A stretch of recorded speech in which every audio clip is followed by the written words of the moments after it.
going to open up his office at that time. I'd ride down with him in the morning because I didn't know where I was going. You get lost. What year are we talking about? You're working at the Boston store, and we're talking about, what, 1925, 26, that area? I got married in 1930. In between, I worked for the telephone company. I worked with the Boston store. I worked at Fannie Mae's. Mm-hmm. So you went Fannie Mae, the Boston store, the phone company. Mm-hmm. And you met your husband while you were working at Boston's. Well, I was with the telephone. When you were in the telephone company, Yeah. okay.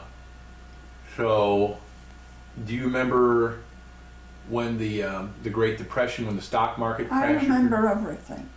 And how did that affect you personally? No work. So a lot of people were thrown out of work.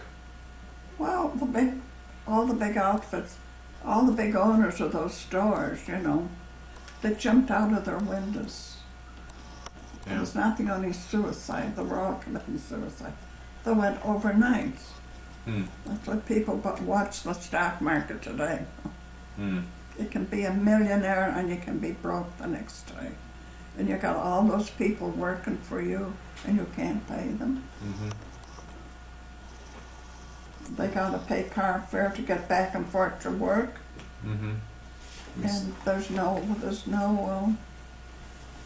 money. Let me set this up. Okay. Okay, so you met Peter. You met your husband, or your husband to be. Your dates were you went to parks and you went to Irish dances. Yeah, mostly And- Irish dances. And the parks on Sunday. Okay. And how did he propose to you? He didn't. How did it end up? You just was an understanding you were going to get married, or? Well, no, I went with him for 5 years and I was no more interested in getting married than the man in the moon. He was 5 years older than he was 28 years and I was 23. And I didn't seem to get away. Every place I'd go, he was there. I go to the dances with my girlfriend, and when it come time to come home, he was always standing at the door. Mm-hmm. Because he'd go home from work and go to bed, then wake up later and figure I was at the dance, and he'd come down and pick me up. So, you got married in 1930, did you say? 1930, right in the midst of the Depression. Started in 1929. Who was in the wedding party? My sister and my husband's brother, Mm-hmm. just the two. And what was his name? Huh? What was his name? Your husband's brother's name? Johnny Johnny. Barrett, yeah. Okay. And my sister's name was Brian. What did Johnny Barrett do for a living? Johnny worked for the Elf, I remember that. the Elf station. And he worked for the CTA as well for his whole career. My husband worked for CTA. Is that what? And Did Uncle John do the same thing? Then he got Johnny in with they're all one, Okay. Johnny worked with at the Elf station. Mm-hmm. So your husband helped Irish people get jobs with. This? Well, there was no jobs. Mhm. You had to know somebody. Yeah. There was no jobs. Did he know anybody to get into the CTA? His uncle worked for CTA. His uncle worked for him. Yeah. That's how he got in. Okay.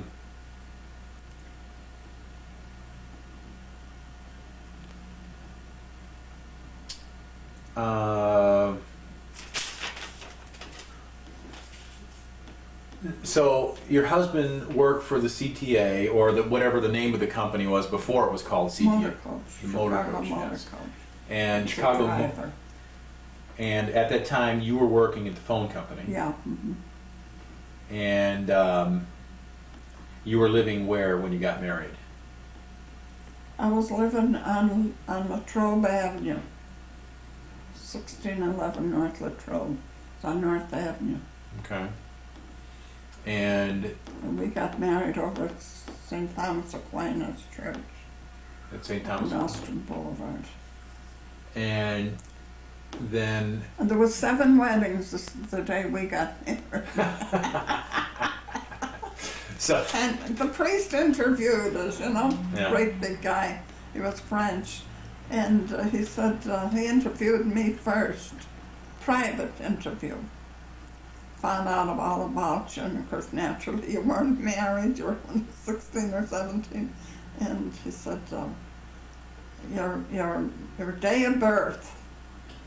I said, August the 15th, 1907. Well, that was a holy day. And that's how I got my name of Mary. mm-hmm. So anyway, my husband comes along. His birthday is Christmas Day, the 25th of December, 1902. Mm-hmm. So when we got together afterward and he laughed, the priest said, well, I'll tell you, I have married a lot of people, but never with this special day, one Christmas and one born on the 15th of August. Did, what was the priest's name? Do you remember? The French priest? The guy who interviewed you? Do you remember his name anymore? The priest's name? Yeah, the priest who, you say Mary? there, yeah, well, you say there was a priest. Dononville, he was French. Okay, Dononville? Dononville, I was long dead. Yeah. Well, I was just wondering if they actually. No, if you- Dononville, I was a great big man. I was just wondering if you actually wrote down your answers somewhere No, that no, could be no. found. I can remember his name, Dononville. Yeah. At St. Thomas Aquinas. That's right. And there were 7 weddings that day. So they didn't want you to fool around too long in the church. He was funny. And you know, people didn't have money and they didn't have no big crowd. They didn't have bridesmaids. They didn't have, they were all people that just, maybe the 2 people, and maybe they had a witness, which they had to have. Not when he interviewed them, no, but when they got married. Mm-hmm. So, And they didn't dress up with all of those gowns, and there was nothing. yeah. Well, now you can see people spending $10,000 on a wedding. Oh my God, they're 20 and 25,000 for just a small wedding. Yeah. So that was that. So Then, he's working for Chicago Motor Coach. You're living on Latrobe. You're working for the phone company as an operator. yeah, Then my father was born in 1931.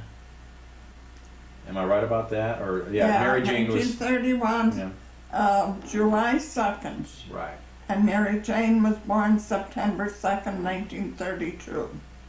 And did you move after they were born? I mean, when did you move to Ohio Street? We moved,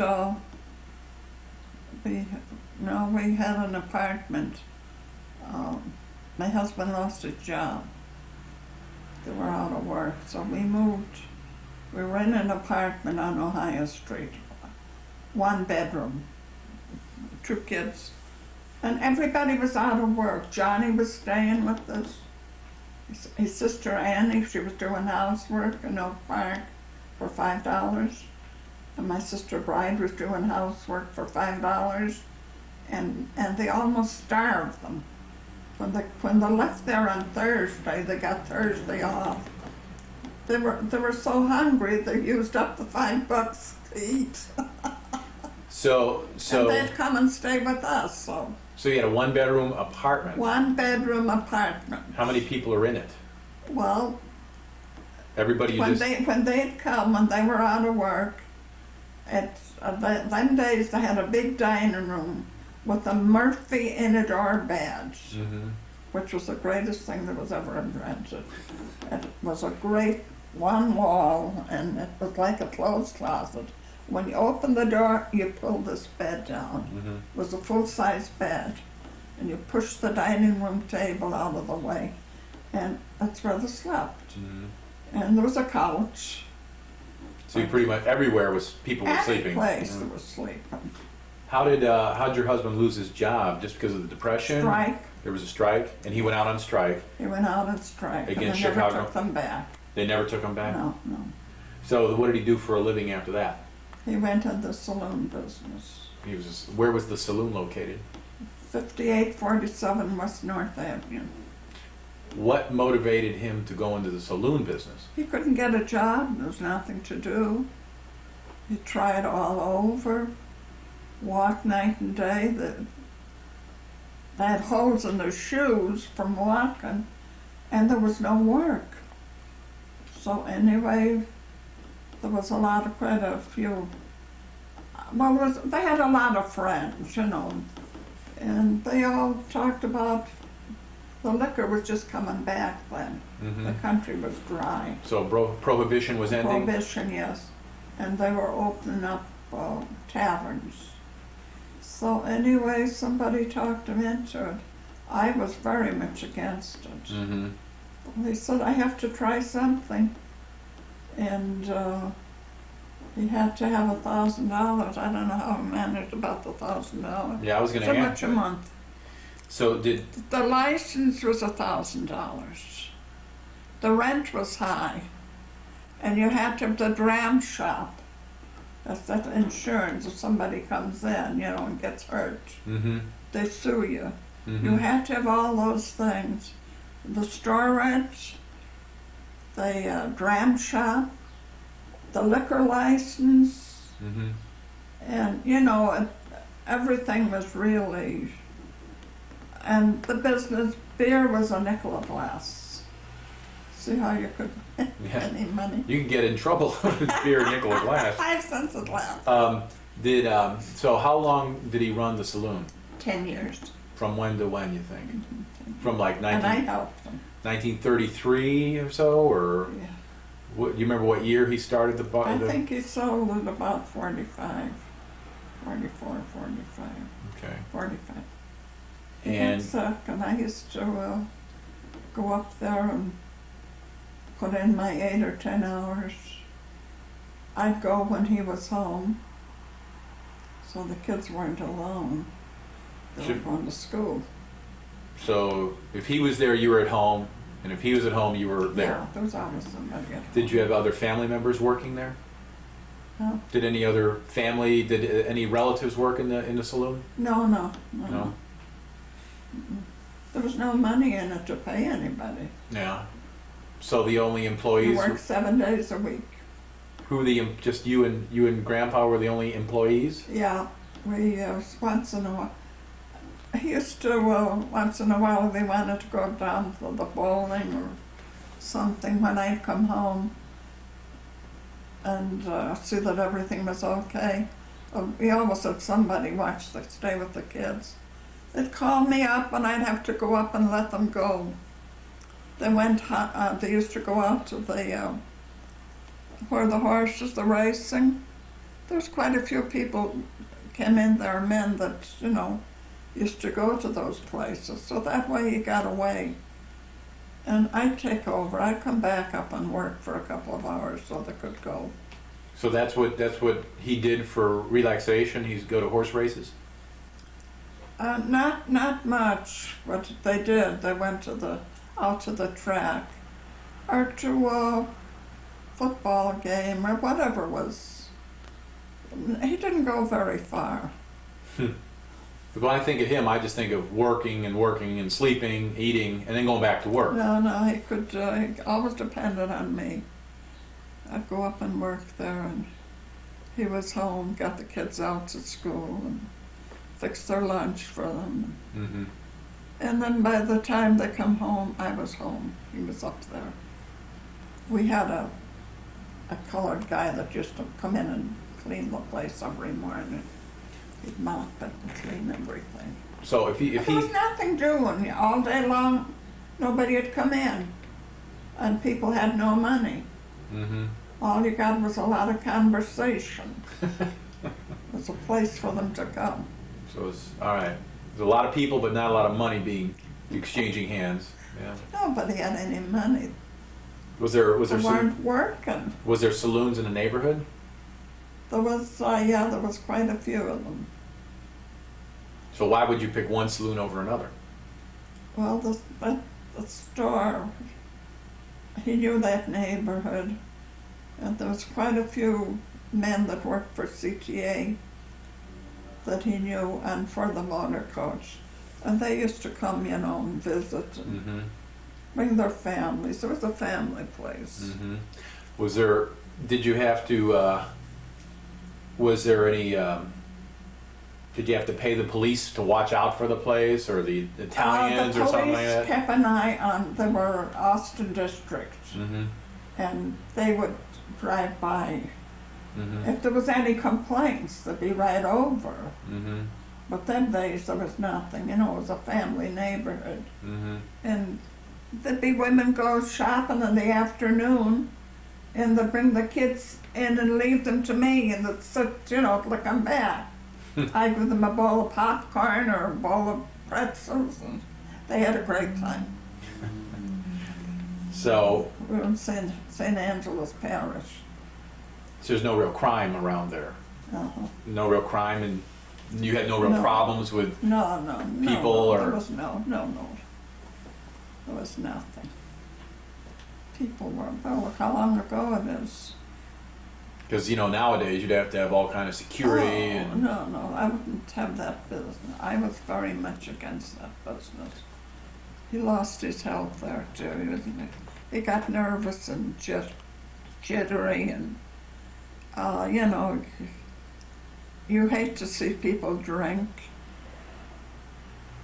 and they'll come in drunk from someplace else and give you a lot of trouble. So was he the person who would control the drunks? I tried to console them. Some of them lived across the street, you know. Did he get into? And I take the apron off and take them across the street either further, get run over. So did he get in? Did he ever get in? Did he ever get into fights, or did he get hurt, or anything like that, or? Oh, if they got hurt, you know, you'd get sued. So he might have drunks in there, but he didn't have real altercations, or nobody was really hurt. No. And the kids in the neighborhood, they used to come in with their parents. And sometimes I'd have them to be all looking in to see if I was there.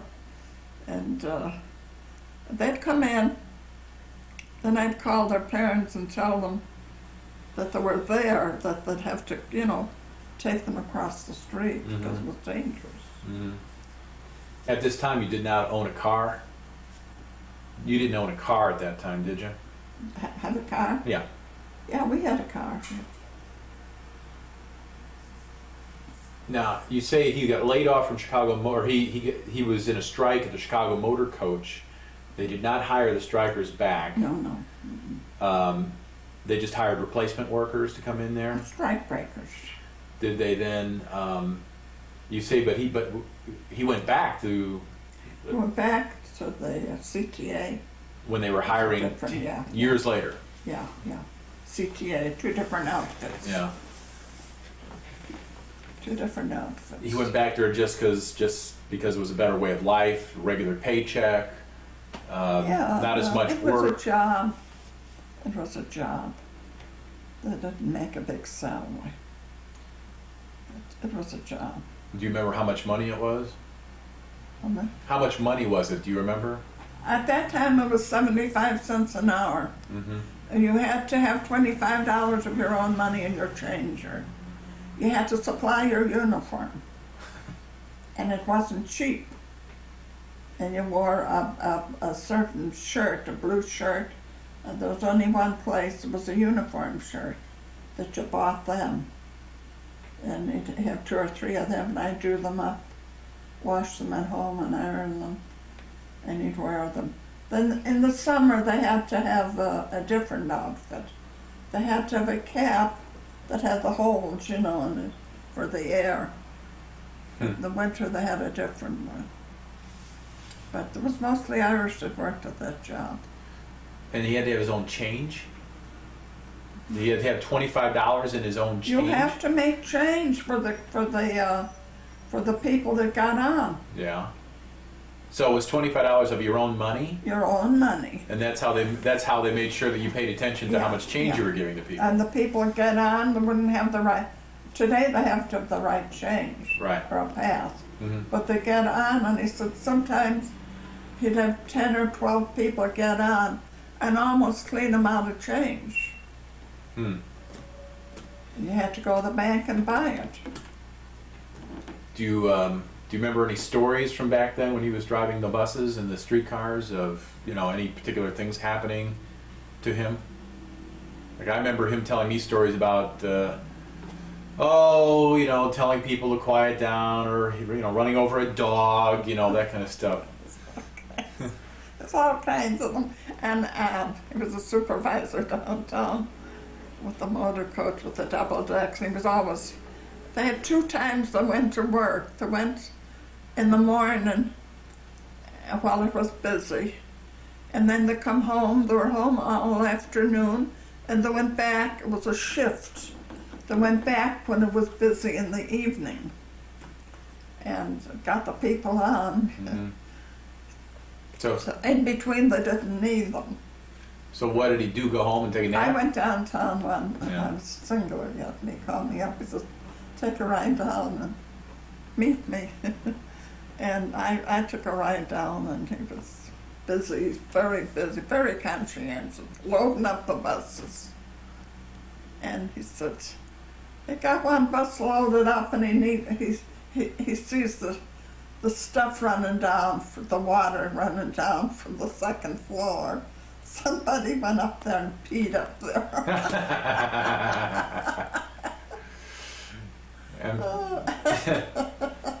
I'm sure he wasn't happy about that. Oh no.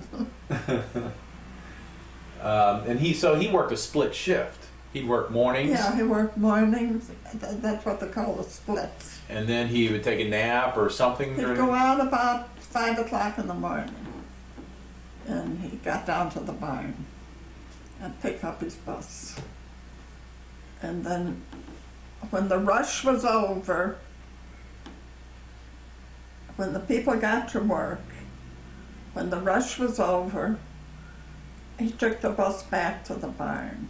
Mm-hmm. Then he went back in the evening and picked it up again. They put in their 8 or 9 hours. What did he do between the He'd shifts? come home and rest.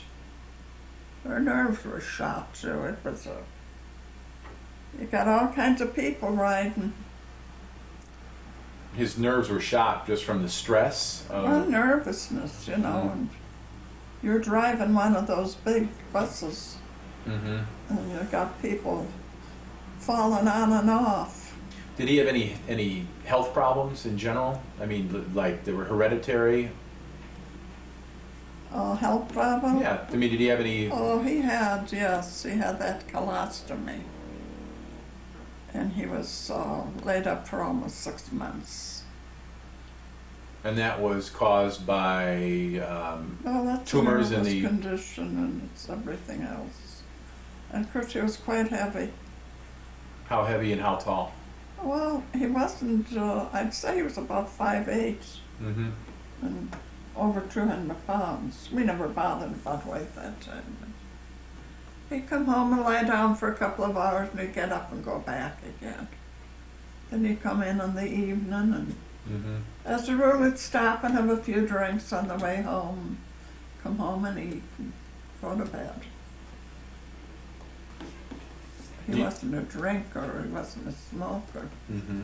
but But he had he'd have a few beers. Did he have any problems with? I mean, obviously, what killed him was a heart problem, right? He had a coronary, right? He had, what killed him was arteriosclerosis. Mm-hmm. The arteries were Were blocked. plugged, Yeah. and at that time there was nothing. When he died in '66, they were dropping off. They didn't know anything about it. Mm-hmm. Or cholesterol or any of that Well, stuff. I guess it's cholesterol. Well, cholesterol is what causes the blockage, I guess. Yeah, But, yeah. Um, And he went out that morning and worked, and no complaints, no nothing. And he come home on his swing. I talked to a woman down the street. She'd come over that afternoon. She couldn't believe it, and rang the doorbell. And she said, "Something happened to your husband?" She said, "You know, I waved to him and talked to him across the street when he was going home." She said, "I take a lease of his life." He was so, you know. And she said, I said, "The weather's getting nice." It was April, it was really nice. And she said, yes, she was an older person, much older. And when he was coming up the stairs, he met the mailman. He was bringing the mail. It was about 10 o'clock. And the mailman and him had a few words. The mailman said, "This is great weather." He said, "It is good for both you and I." And that was that. The mailman couldn't believe it. Couldn't believe what? That he had died. Oh, because he seemed fine. Couldn't believe it. Well, did he have any plans for retirement? Had you had a chance to talk to him about what you might do when he retired? The last, of course, he didn't live to retire. About a month or so before, he said, "I've gone through a hard winter," which was hard, cold. The winters were cold. And he said, "I'll get what I can and retire." And he was only 62.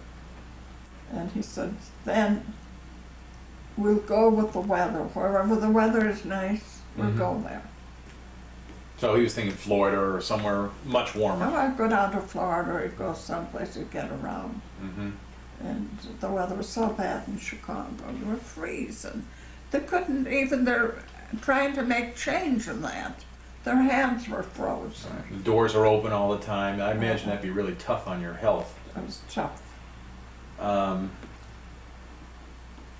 So no, back to this illness. No serious illness ran in the Baird family, like, or the Dean family for that matter, like cancer or.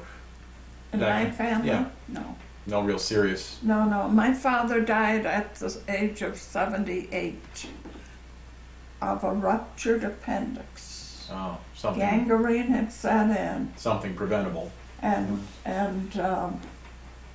my brother John and him were up in Dublin at a fair the evening before, and he complained, and somebody said, he never drank whiskey. "Why don't you go in and get a good shot of brandy? It'll maybe help that pain."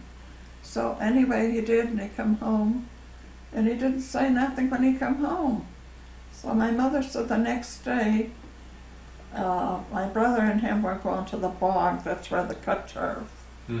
And so he went. He didn't say nothing. So when he got out to the where they were working, he said to my brother, "I'm sick." So he took him home, and our bedrooms were upstairs. So my mother called the doctor right away, and he came over, and he said, he looked at him. He said, "I can't do nothing." Why? He walked out the door and he said, "I'll be back in 10 minutes. He come back, he was dead. Boy.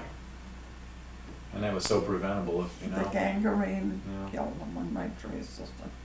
Otherwise, he would live to be, maybe 80 or 90. Because he was wiry, he was thin, and quite active.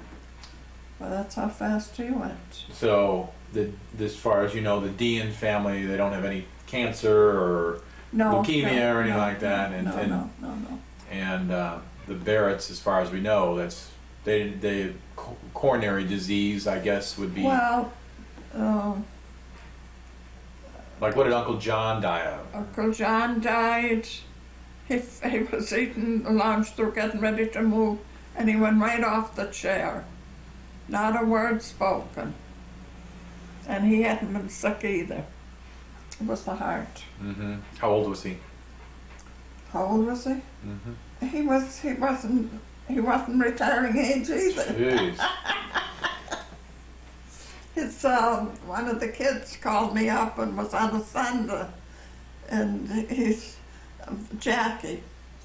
He said, "Aunt Mary, I got bad news." I said, "What?" He said, "Dad just dropped dead fell off the chair. We were eating lunch, getting ready. So we're moving. And I said, God, I knew his mother had been sick for years, but he was the last one. Mm-hmm. Not a word spoken right like that. Any other Barretts that you know of that died of coronary disease? Sounds like the men have a problem. No, the last two just died, the two brothers at home. And they were in their 80s. So they lived to be pretty old. 89, Yeah. 85, they lived. And the Uncle Frank lived to be a good age too. I think he was 89. But he didn't die of heart disease. No, he died of old age, Right. Right. like me. Well, he's about your age. He's the age you are now. Was he like, what was he, 89, did you say? I think he was 89. Because I remember him. Yeah, he was a big man. Mm-hmm. He went blind, and he was laid up. He was a big man. I'm looking at some of my notes, the things I hadn't talked about yet. I remember hearing a story of my grandfather, your husband, hearing the Lusitania sink. The Lusitania was torpedoed off the coast of Ireland in 1916. And I remember he told me, or you told me, or my dad told me that he heard that happen. Oh, the Titanic? Yeah. He heard the screams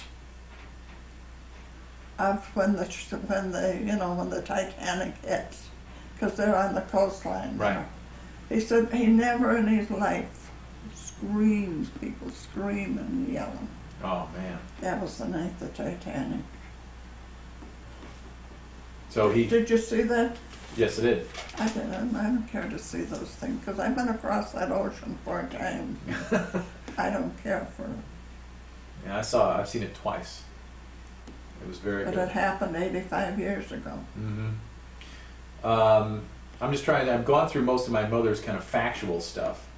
Now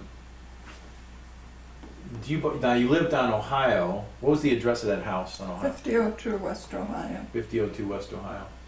And when you bought the house, We bought that house for $4,000. Okay. We were living by Aunt Molly on Congress Street, 3521 Congress, way down. Mm-hmm. Well, that neighborhood was getting bad, very bad. Mm-hmm. And the kids were getting just about ready for school. So we had to have a place near the school. So we got out and we knew this guy. He used to take the rental up at the tavern, He'd come in and pick it up once a month, and was in the real estate business. So I talked to him one day, and he said, I have a nice house. He said, and it will be near the school and near everything. He was Catholic. And he said, why don't you go out and look at it? It's $4,000. And it had the basement, Mm-hmm. and we had the 6 rooms, and there was a 5-room attic upstairs. A 5-room attic, really. 5 rooms, a full attic. People when we moved in there, the people lived there. They've been living there for years, and were from Sweden. But anyway, we bought it for ourselves, there wasn't that much money in it to begin with. Mm-hmm. To rent, they paid $19 a month for 5 rooms. Boy. And the basement rented for 12, 4 rooms. So were they both occupied when you bought the Yeah, house? Yeah. So that helped with the house Yeah, payments? yeah. And you had a barn in the back? The guy would come that had a mortgage on it, he'd come once a month. No, he didn't come once a month. I think he came about every 6 months. He had some kind of a mortgage, $50 he used to. Well, we paid $50 a month and it was paid off. Mm-hmm. So, but we spent about $17,000 on it. We did everything new there. Mm-hmm. New windows, new porches, new bathrooms, new Mhm. plumbing. It's an older house? It was, and a new 2-car garage. Yeah. And all I got out of it was 17. Hmm. 'Cause Well, that's the 'cause- niggers were knocking on the doors around there. And your grandfather said to me before he died, he said, this house is paid for. He said, live here alone, don't have anybody, don't be bothered with tenants fighting and, you know, noise all night long. He said, the place is paid for, you can afford to live in it. You don't need the irritation. Be alone. Yeah. And the jigaboos moved in, that was it. And that's what happened to your property value. That's why you didn't get anything for the house. Yeah, well, anyway, people were selling, fights were going out of there like mad. Couldn't go out in the street, you couldn't go shop. And once they took over, that was it. And you moved out of there in what, 1968, something like that? Yeah. After, well, I lived there 7 years after my husband died, and I worked over at Simpson's. Simpsons Electric? Simpson's Electric. I worked there every day. So then we put the house for sale. We had an awful time. They wanted me to take down the attic. The building people were, well, it was City Hall, it was a bunch of crooks. And they were coming out inspecting and saying that the attic was built later. Well, nothing was built later. Everything was there when we went in there, and people living there. And there was a front and back entrance. Mm-hmm. Anyway, they took me into court 5 times. And I fought it all the way through. One guy come out one day, we're going to knock the attic down over my dead body. I said, you're not knocking anything down here. So anyway, I'm back into court again. There were all of, and you had to go. Subpoena, you went. And I had the poor old soul upstairs, Mrs. Montford, all alone. And she'd been there, well, she was there about 10 years when we bought the place. And she was crying and going, won't have a home. And I dragged her down one day down to the court. And I come before the same judge. I was worn out, but had that going, and I was young at the time. I'm going to show those so-and-sos they're not going to come in here and move anything, because this house is as it was built. So anyway, I had to get a hold of the owner, the original owner. His name was Olson. And I asked him about the house. He said, no, that was there, it was built like that. When was the house built? So anyway, I said, they want me to take the attic. I said, no, that's, we got the papers. Good. And I had the papers on the whole thing. I had the basement done over, and they wanted to tell me it was drywall. And I had the papers from the plasterer that plastered every wall in that place. Your grandfather was alive at the time. Yeah. And he watched them, and they plastered the whole place. So when I went down to court the last time, the judge looked at me and he said, are you in the building business? I said, no. And he said, you seem to know a lot about it. I said, I do. And he stamped the thing and he said, that's it. That's great. So you ended up selling that house and made 17. You got 17,000 for that. We paid for it. Yeah. But as I say, we put everything in it. I think we paid. Tradesmen were getting, higher, but it was a nice home and had everything in it. So. I'm trying to. Well, then I got. I had a call from Ireland that my mother was dying. She was in the hospital. My sister called me, and if I could make it. So I had the furniture all lined up. The niggers were coming in, and I had everything lined up what I wanted. I wanted the twin beds and my couch, and enough for the 3 rooms. And it went into storage because I wanted to have that when I come back. And I went downtown that afternoon to get my passport to the immigration place, and I told her my story. And she said, you know, you can't get a passport. I did have one, but it had ran out. But she said, seeing what's going on, you know, she said, we'll issue an emergency passport. But she said, you have to go over to the passport office, and I'll get the papers ready, but when you come back, this office will be closed. But we'll let you in, and we'll have everything ready for you. So that's how And that worked. I worked, yeah. And you got back over there. And then I left, and I had to go. I couldn't get a direct route plane.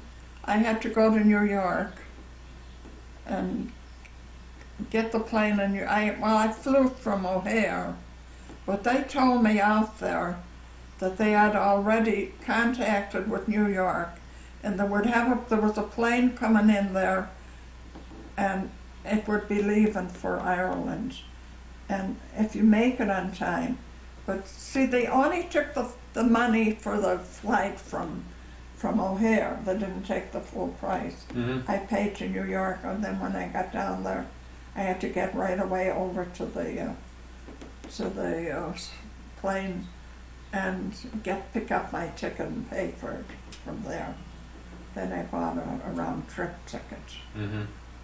And we flew to Boston from there.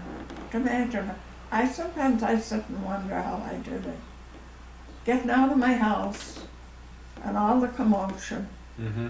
and then this thing happened. I wanted to get home. So we flew from New York. I flew from O'Hare to New York, and from New York to Boston. And they stopped again. I don't know where they picked up another group. The plane was packed. And when I got into Dublin, it was on a Sunday and everything was closed. And there was nobody there, because you didn't have the telephone connections, you know. There was nobody there to meet me. Mm-hmm. And I'm standing, walking around and running around. I'm walking around looking to see. And the girl was working there, and she said, are you waiting for somebody? And I said, I am. But I said, they didn't know what time I was coming. And she said, where are you from? I said, I'm from Moat. It was a long way from Dublin. So anyway, she said, wait a minute, I'll get on the phone. And she got connections across the street from our house at a phone. And my sister came to the phone, and she said, we didn't know we didn't know when you were coming in. So she said, we're getting contact with Dublin. I have all these cousins in Dublin. Mm-hmm. And they were all at church. So anyway, the next thing you know, when they come out of church, they were over there and they picked me up. Oh, And wow. they took me over to their house, and I got 2 girl cousins there. And I got three men cousins. Mm-hmm. And they took me over to their house. We had something to eat, and we took off right away down for our place, which was 52 miles. 52 miles? 52 miles from Dublin. 52 miles. Yeah. They're Irish miles. So there's a difference in the miles. Really? Yeah. They're measured different. Uh-huh. Is it like based on metric system or? I don't know what it is, but there's a difference. Hmm.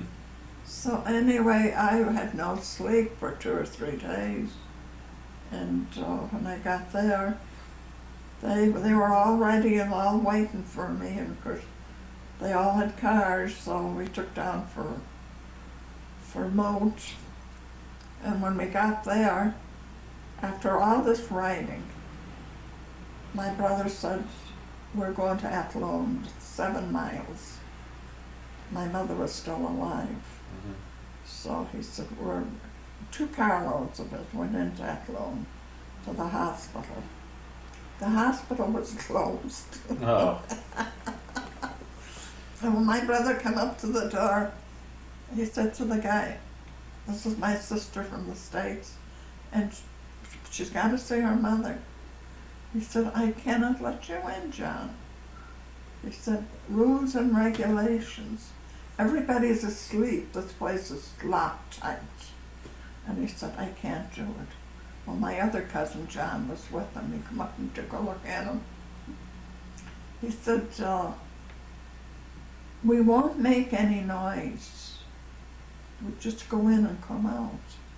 Well, he said, remember, I'm going against the rules. But he said, seeing who it is,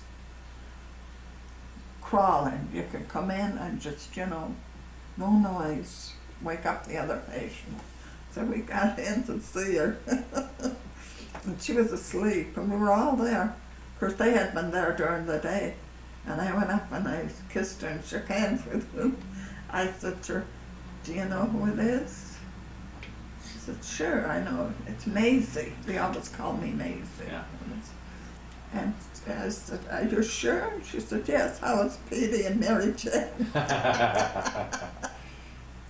So we really got in and out of there. And by that time, when we got back to Moat again, it was about midnight. Well, I was so tired I couldn't even sleep. And the house was full of company. Yeah. They all were all there because my cousin lived downtown. So did she live much longer after that? She lived, I come back here May 1st. She lived about a month. Mm-hmm. And we went in every day and visited. She died of old age? Old age, Yeah. She was in her late 80s? 95. She was 95. 95. And she, and you told me earlier, but I forgot. She was housewife, worked on work. Every day she worked. I mean, in the house, she had Yeah. a big house. And we had cattle, and she always liked chickens and geese and ducks. She had all of her. But anyway, she was busy all the time. Is her house still there? The house is still there, yes. Just about fallen down. My brother, it was a big house with 3 bedrooms upstairs. And downstairs there was a kitchen, a dining room, and a living room. And he didn't take care of it. Is he still He living? let it go to pieces. Is anyone living there? The house is there, and he got one of those trailer things, Yeah. and they give them to them over there. They're about 6 rooms, and they're free. They give them everything free. Mm-hmm. So they offered him, because they didn't want him to live in the house, There was no hot water, there was no heat or anything. They offered him a trailer, a 6-room trailer.